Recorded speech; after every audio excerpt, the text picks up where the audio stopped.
आपका स्वागत है आपके अपने यूट्यूब चैनल राजन क्लासेज में। दोस्तों आज की वीडियो के अंदर हम रीजनिंग के मोस्ट इम्पोर्टेंट क्वेश्चन करने वाले हैं जो यहाँ पर आपके एग्जामों के अंदर पूछे जा रहे हैं। और दोस्तों यहाँ पर आपको अगर दिल्ली पुलिस कांस्टेबल का अगर आपकी बार पार करना है तो यहाँ से हमको हमारी क्लास से जुड़ जाइएगा दोस्तों। और यहाँ पर दिल्ली पुलिस कांस्टेबल ही नहीं, यहाँ पर आपके अदर एग्जामों के अंदर भी ये क्वेश्चन ऐसे क्वेश्चन है जो यहाँ पर आपके एग्जामों के अंदर बार बार पूछे जा रहे हैं। तो दोस्तों आपको एग्जाम यानी कि आपको दोस्तों कॉम्पिटिटिव एग्जाम आपको पास करना है, आपको सरकारी नौकरी लेनी है, तो यहाँ पर दोस्तों आप रोज यहाँ पे प्रैक्टिस को यहाँ पर दोस्तों लीजिएगा ताकि यहाँ पर आपको दोस्तों रीजनिंग के अंदर कोई प्रॉब्लम नहीं हो। जिन्होंने भी चैनल को सब्सक्राइब नहीं किया वो चैनल को जरूर सब्सक्राइब कर ले ताकि इसी प्रकार की वीडियो आपके पास आती रहेगी। आप चलिएगा दोस्तों, हम आज की वीडियो को स्टार्ट करते हैं। यहाँ पर दोस्तों आपके सामने क्वेश्चन है, निम्नलिखित प्रश्न में प्रश्न चिन्ह के यानी क्वेश्चन मार्क के स्थान पर आने वाली संख्या को चुनिएगा। देखो इस तरह का आपके सामने क्वेश्चन आएगा तो यहाँ पर आपको इन क्वेश्चनों को कैसे सोल्व करना है। देखिएगा दोस्तों, सबसे इसके अंदर आपको लॉजिक लगाना होता है कि इसके अंदर यानी जैसे कि हमसे पूछा है कि यहाँ पर इस क्वेश्चन मार्क पर क्या आएगा तो आपको कैसे सोचना है। देखिएगा तो हमको यहाँ पर देखो यानी कि 3 और 4 को हम कुछ क्या करें कि यहाँ पर जैसे कि यहाँ पर हम जो भी करेंगे ना वैसे हम वैसे ही वही लॉजिक इसमें भी लगना चाहिए और इसमें भी लगना चाहिए, तब जाकर हमारा आंसर आएगा। तो आपको क्या करना है, सबसे पहले हमको देखना है कि यहाँ या तो 4 को कुछ ना करके यहाँ पर 3 किया होगा या 7 को कुछ ना करके यहाँ पर 5 किया होगा। वैसे ही हमको यहाँ पर इसमें भी करना है, लेकिन सबसे पहले हम क्या करेंगे, लॉजिक का पता लगाएंगे। अब इसके अंदर लॉजिक क्या लगा है देखिएगा। सिंपल लॉजिक है क्या कि देखो इसने क्या किया है, 3 और 4 का गुणा कर दिया। ठीक है, यानी क्या किया, 3 गुणे 4 किया तो 3 चौके 12 हो गया। ठीक है, अब इसने क्या किया, यहाँ पर 5 और 7 को क्या किया, 5 प्लस 7 यानी इनको जोड़ दिया। 5 प्लस 7 आपके 12 होता है। ठीक है, यहाँ तक। अब यहाँ पर भी 12 आ गया, यहाँ पर भी 12 आ गया। अब इसमें भी यही लॉजिक लगना चाहिए। 5 का गुणा मैं 3 से करूँगा तो मेरे पास 15 आता है गुणा करने पर, और 8 और 7 को जोड़ने पर मेरे पास 15 ही आना चाहिए। 8 और 7 को अगर मैं जोड़ता हूँ तो मेरे पास यहाँ पर 15 आता है। ठीक है ना, लॉजिक लग रहा है। उसी तरह से हम यहाँ पर करेंगे। अगर 6 गुणा 4 करते हैं तो यहाँ पर 6 चौका 24 आता है। और अब हम क्या करें, अब हम जो है ना इस 8 में प्लस क्या जोड़े कि मेरे पास 24 आ जाए। ठीक है ना, आपको बताना है क्या जोड़ना है। आपको इसके अंदर अगर मैं 16 जोड़ देता हूँ, 16 प्लस 8 तो मेरे पास यहाँ पर 24 आता है। ठीक है, तो मेरे पास यहाँ पर का टोटल कितना हो जाएगा, 24 हो जाएगा। तो मैं 16 जोड़ूंगा, यहाँ पर अगर 16 जोड़ता हूँ ना क्वेश्चन मार्क पे, तब जाकर 16 प्लस 8 मेरे पास जो बराबर कितना होता है, 24 होता है। तो यहाँ पर जो मेरा राइट आंसर होगा ना वो यहाँ पर बी होगा। ठीक है ना, यानी ऑप्शन नंबर 2 यानी 16 होगा। तो ठीक है ना, इस तरह से यहाँ पर आपको करना है। समझ में आ गया, रीजनिंग में कुछ भी नहीं है ज़्यादा, आपको सिर्फ प्रैक्टिस करना है। जितनी आप प्रैक्टिस करोगे ना उतना ही आप परफेक्ट होगे। तो आपको रीजनिंग को अगर पार करना है, ठीक है ना, रीजनिंग में अगर आपको पूरे नंबर लेके आना है तो यहाँ पर आपको रोज प्रैक्टिस करना है। और हमसे जुड़ जाइएगा, हम आपके लिए रोज प्रैक्टिस से डालते रहेंगे। चलिएगा, हमारा नेक्स्ट क्वेश्चन है। अब इस तरह के क्वेश्चन में काफ़ी स्टूडेंट जो है इनको क्वेश्चनों को छोड़ देते हैं।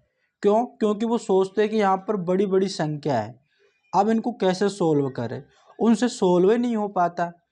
अब इनमें क्या रिलेशन होता है देखिए, को किस तरह से इसके अंदर लॉजिक लगाना पड़ता है। जैसे कि यहाँ पर आपकी ये वाली संख्या है ना, इसको मैं क्या करूँ कि यहाँ पर मेरे पास ये वाली संख्या आ जाए। 3750 है, इसको मैं क्या करूँ कि मेरे पास 2634 आ जाए।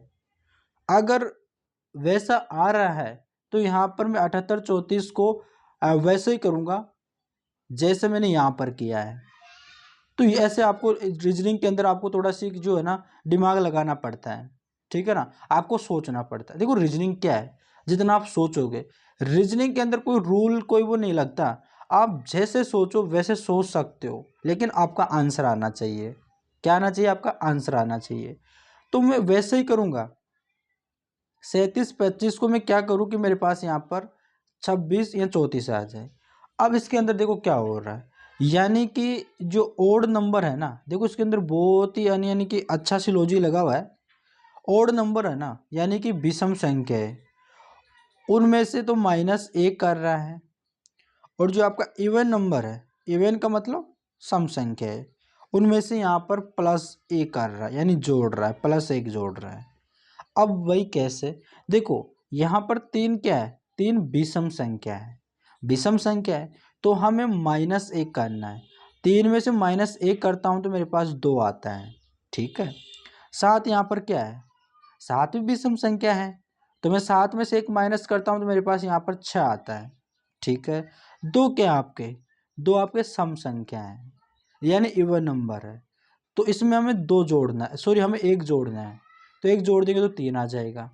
5 क्या है, 5 विषम संख्या है, 1 माइनस करूँगा तो 4 आता है। तो वैसे ही हमें अगली वाली संख्या के अंदर करना है, ठीक है। इसमें भी हमें वैसा ही करना है, क्या, यानी विषम संख्या में से -1 और सम संख्या में से सम संख्या में +1 कर देंगे। अब 7 विषम संख्या है, -1 करेंगे तो कितना आ जाएगा, 6 आ जाएगा, ठीक है, 6 आ जाएगा। 8 सम संख्या है, +1 करूँगा तो 9 आ जाएगा। 3 विषम संख्या है, माइनस करूँगा तो 2 आ जाएगा। 4 सम संख्या है और +1 करूँगा तो 5 आ जाएगा। 6925 आ गया, ऑप्शन नंबर आपका बी आ गया। इस तरह से देखो कितना सिंपल लॉजिक लग रहा है, आपको कुछ ज़्यादा करना नहीं है, आपको थोड़ा सी आपको सोचने की क्षमता आपके अंदर विकसित करनी है कि किस तरह से यहाँ पर क्वेश्चन बन सकते हैं, एग्जामिनर आपको किस तरह से आपको क्वेश्चन दे सकता है, उस चीज़ को आपको पकड़ना है, वही आपकी रीजनिंग होती है, ठीक है ना। तो आप रीजनिंग के पूरे क्वेश्चनों को आप सोल्व कर लोगे। चलिएगा नेक्स्ट क्वेश्चन है। अब वही ये क्वेश्चन होता है ना, आपके हर एग्जाम में देखने को मिलता है। हमसे क्या पूछ रहा है, त्रिभुजों को काउंट पूछ रहा है कि इस आकृति के अंदर टोटल कितने त्रिभुज होंगे। अब जो भाई कई स्टूडेंट होते हैं, अब भाई जो ऐसे डायरेक्ट गिनते हैं 1 2 ऐसे प्रकार से, और वो गलत आंसर दे के आ जाते हैं। अब ऐसे क्वेश्चनों को यानी टोटल जो क्वेश्चनों को यानी टोटल जो त्रिभुजों को काउंट करने के लिए हमें इसके अंदर कुछ जो है ना, जो हमें फॉर्मूला लगाना पड़ता है। आपको सबको पता है, मैंने अगर पिछली वीडियो जैसे त्रिभुजों को गिनना अलग वीडियो से सिखाया है, उसकी अलग ही वीडियो है। तो अगर आपके सामने अगर इस तरह की आकृति आती है, इस तरह की आकृति आती है, तो इसके अंदर टोटल त्रिभुज कितने होते हैं, टोटल त्रिभुज निकालने के लिए हम किस तरह से फॉर्मूला यूज करते हैं, पहले सबसे पहले इसके खाने काउंट करते हैं, 1 2 3 4, फिर हम 4 का क्या करते हैं, 4 का हम 2 गुना कर लेते हैं, यानी 4 दूनी 8 हो जाएगा। यानी कि इस आकृति के अंदर यानी इसके अंदर टोटल कितने होंगे, 8 हो गए। तो ऐसी आकृति यहाँ पर कितनी है, 4, देखो 8 इसमें हो जाएगा, 8 इसमें हो जाएगा, 8 इसमें हो जाएगा, 8 इसमें हो जाएगा, सीधे सीधे इस तरह से तो हमें प्राप्त हो गए। अब अब क्या करते हैं, अगर कोई 2 आकृति आपस में यहाँ पर जुड़ जाती है, देखो यानी कि एक आकृति तो यहाँ पर जुड़ गई और यहाँ पर एक आकृति यहाँ पर ये जुड़ गई। इस तरह से अगर यहाँ पर ये आकृतियाँ जुड़ जाती है तो यहाँ पर इस वाले पॉइंट से और इस वाले पॉइंट से आपके 2 त्रिभुज और निकलते हैं। वो कैसे, अब यहाँ पर देखिएगा, यहाँ पर देखो ये वाला त्रिभुज, एक त्रिभुज हो गया, और इधर से ये 2 त्रिभुज हो गया, ठीक है। तो हम ऐसे सीधे सीधे कह सकते हैं, जब आपस में 2 लाइनें मिलती है तो वहाँ पर डायरेक्ट हम लिख लेते हैं कि वहाँ पर 2 त्रिभुज बन गए। अब देखो 2 त्रिभुज यहाँ पर बनेंगे, 2 त्रिभुज यहाँ पर बनेंगे, ठीक है, और 2 त्रिभुज यहाँ पर बनेंगे, ठीक है ना, 2 2 जुड़ रहे हैं ना। तो हमारे पास कितने हो गए, देखो 8 कितनी बार है, 4 बार, तो 8 चौके कितना हो गया, 32, ठीक है ना, 8 चौके 32 हो गया। तो 32 और यहाँ पर 2 तिया 6, तो 6 ऐसा हो जाएगा, प्लस जोड़ लेते हैं, तो 32 और 6 कितने हो गए हमारे पास, 38। तो 38 तो मेरे पास सीधे सीधे आ गए, लेकिन आपका आंसर 38 नहीं है, एग्जामिनर की सोच देखो, यहाँ पर 38 भी दिया है ऑप्शन में, तो आपको ऑप्शन को ऐसे मत देखना कि हमारा आंसर 38 आ गया तो ऑप्शन भी 38 दे रखा है तो हमारा आंसर हो जाएगा, बिल्कुल भी नहीं। अब देखो यहाँ पर आपके दो त्रिभुज और निकलेंगे, कैसे निकलेंगे, कहाँ से निकलेंगे, अब देखिएगा। देखो इस वाले पॉइंट से देखिएगा, इस वाले पॉइंट से यहाँ पर देखिएगा, यहाँ पर देखो ये वाला त्रिभुज दिख रहा है ना, ये वाला त्रिभुज कितना हो गया, 38 हो गया ना, 38 के बाद में 39, और इस वाले त्रिभुज देखिए, इस वाले यहाँ पर देखिएगा, ये वाला निकल गया ना दो त्रिभुज, तो 38 और 2 कितने होते हैं, 40 होते हैं ना, तो इसलिए यहाँ पर आपका राइट आंसर होगा ऑप्शन नंबर सी। इस तरह से भाई आपको त्रिभुजों को काउंट करना है, ज़्यादा कुछ भी नहीं करना, आपको सिर्फ थोड़ा सी दिमाग लगाना है और रीजनिंग में आप सारे क्वेश्चनों को सोल्व कर लोगे।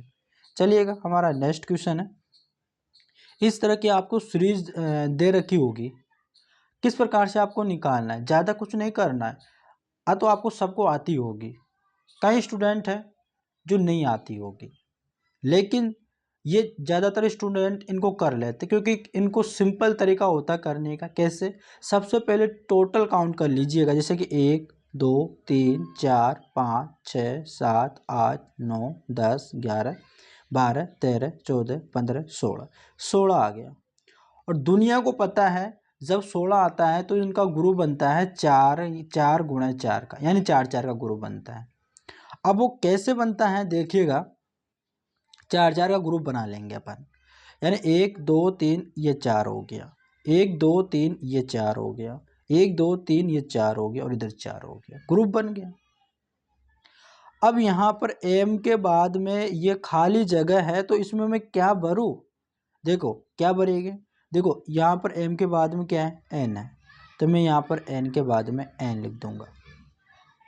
अब n लिख दूंगा तो मेरे पास यहाँ पर ग्रुप बन गया, देखो यहाँ पर ग्रुप बन गया MNOP का, मेरे लिए तो बिल्कुल सिंपल हो गया। तो यहाँ पर देखो, यहाँ पर पहले m आ जाएगा, फिर n, फिर o, फिर p, फिर m, फिर n, फिर o, फिर p, फिर m n, फिर o p। लो अब मैंने जो खाली स्थान दे रखा था उनमें क्या क्या भरा, पहले मैंने n, फिर मैंने m, फिर मैंने o, फिर मैंने m, फिर मैंने n, फिर o, फिर डबल o, ठीक है।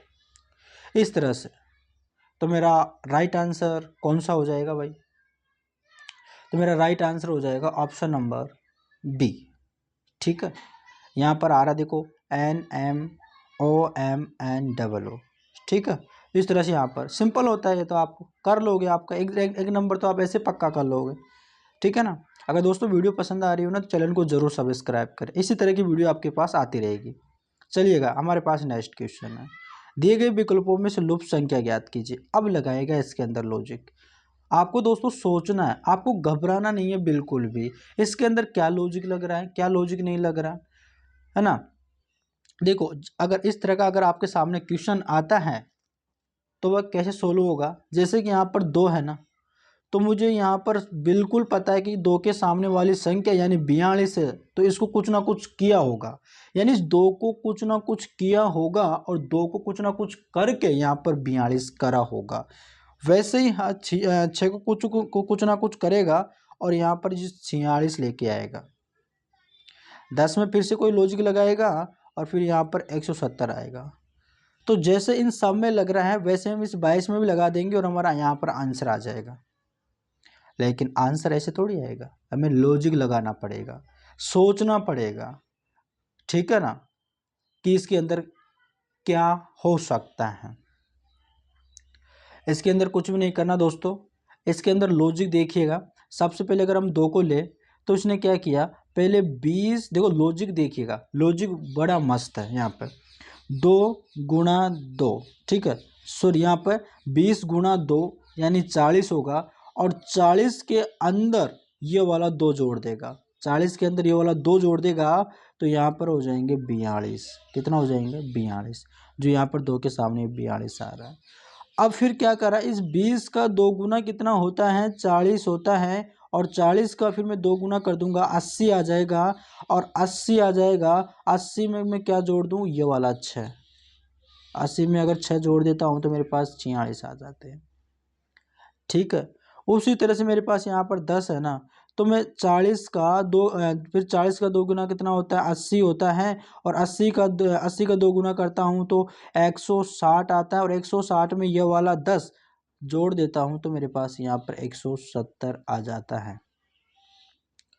उसी तरह से यहाँ पर 22 है, तो यहाँ पर पहले मैं क्या करूँ, 80 का 2 गुना 160 होता है, 160 होता है। और 160 का 2 गुना करता हूँ तो 16 दूनी 32, 320 आता है। 320 के अंदर अगर 320 के अंदर अगर मैं 22 जोड़ देता हूँ, 320 के अंदर अगर मैं 22 जोड़ देता हूँ तो मेरे पास आंसर आता है कितना, 2 4 3, कितना आता है, 342 आता है। कितना आता है, 342 आता है। तो मेरे यहाँ पर ये खाली स्थान है ना, यहाँ पे ये क्वेश्चन मार्क दे रखा है, वहाँ पर मेरे पास आएगा 342। कितना आएगा, 342 आएगा। तो यहाँ पर मेरे पास राइट आंसर हो जाएगा ऑप्शन नंबर डी, यानी कि करेक्ट आंसर हो जाएगा। चलिएगा, नेक्स्ट क्वेश्चन है। और नेक्स्ट क्वेश्चन यहाँ पर आपको दे रखा है, संबंध बताना है, रिलेशन बताना है। जैसे कि यहाँ पर ऑरोलॉजी का संबंध यहाँ पर माउंटेन से दे रखा है, उसी प्रकार से इसमें क्या संबंध है, वैसे ही हमें एंटोमोलॉजी का संबंध किससे होगा, इसमें आपको थोड़ी सी नॉलेज होना ज़रूरी है। देखो, यहाँ पर जो माउंटेन होता है, माउंटेन के अध्ययन को हम यहाँ पर ओरालॉजी कहते हैं। क्या कहते हैं, ओरालॉजी कहते हैं। तो हमें किसके अध्ययन को यहाँ पर हम एंटोमोलॉजी कहेंगे, जो आपके इंसेक्ट होते हैं, यानी कि आपके जो कीड़े होते हैं, उनके अध्ययन को हम यहाँ पर एंटोमोलॉजी कहते हैं। इस चीज़ को आप याद रखिएगा।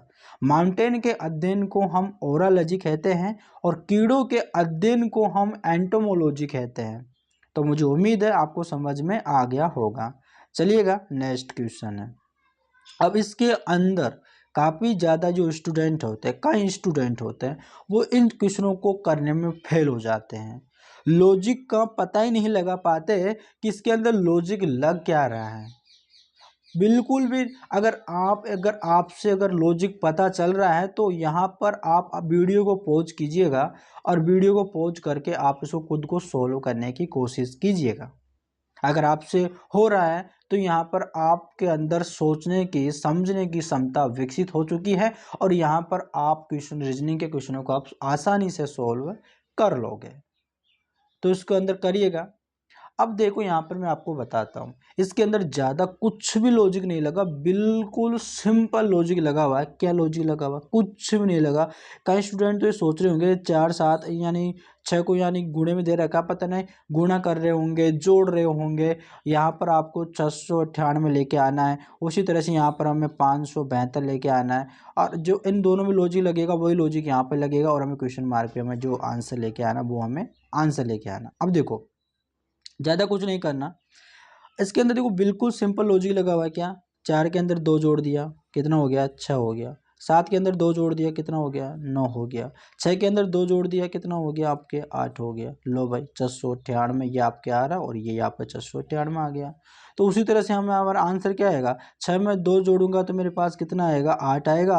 और देखो, यहाँ पर आपको एक बात बताऊँ, आपके ऑप्शन में भी आपको एक बार नज़र मार लेनी है। देखो, ऑप्शन नंबर पहले में शुरू में 8 नहीं दे रखा, दूसरे में भी नहीं दे रखा, तीसरे में नहीं दे रखा, तो आपका ऑप्शन नंबर चौथा आपका करेक्ट आंसर हो जाएगा ना, आपका करेक्ट आंसर हो जाएगा। डायरेक्ट आप इस क्वेश्चन को ऐसे ही एक ही सोल्व करके आप अगले क्वेश्चन पे जा सकते हो। ठीक है, तो यहाँ पर मैं आपको पूरा करके बताता हूँ। अब 2 के अंदर मैं 2 जोड़ता हूँ तो मेरे पास 4 आता है और 1 के अंदर मैं 2 जोड़ता हूँ तो 3 आता है। लो भाई, आ गया मेरे पास 843। लो भाई, आ गया आंसर। इस तरह से यहाँ पर थोड़ा सा आपको दिमाग से भी काम करना है। चलिएगा, हमारे पास यहाँ पे नेक्स्ट क्वेश्चन है और नेक्स्ट क्वेश्चन आपको वेन डायग्राम से संबंधित है। यहाँ पर आपको संबंध बताना होता है अस्पताल, नर्स, रोगी से। देखो, यहाँ पर आपका अस्पताल का आप एक डायग्राम बना लो। यहाँ पर आप अस्पताल हो गया, ठीक है ना, यानी हॉस्पिटल हो गया। अब हॉस्पिटल के अंदर आपकी नर्स भी होती है और रोगी भी होता है। तो यहाँ पर बड़ा वाला डायग्राम बना लेंगे अस्पताल का यानी हॉस्पिटल का, और जिसके अंदर 2 डायग्राम बना लेंगे। एक तो हम बना लेंगे नर्स का और एक बना लेंगे अपन पेशेंट का। ठीक है ना, किसका बना लेंगे, पेशेंट का यानी नर्स का। तो इस तरह से यहाँ पर आपका वेन डायग्राम बनेगा जो आपको किस ऑप्शन में दिख रहा है, ऑप्शन नंबर सी आपका करेक्ट आंसर हो जाएगा। इस तरह से यहाँ पर आपको पहचानना होता है। तो दोस्तों आपको हम उम्मीद करते हैं यहाँ पर आपको सारे क्वेश्चन आपको अच्छी तरह से समझ में आ गए होंगे। और यहाँ पर दोस्तों अगर आपको वीडियो अच्छी लगी हो तो चैनल को ज़रूर सब्सक्राइब करें। इसी प्रकार की दोस्तों आपके पास प्रैक्टिस है आते रहेंगे। और यहाँ पर आपके कॉम्पिटिटिव एग्जाम में बिल्कुल भी कोई दिक्कत लेने की कोई ज़रूरत नहीं है।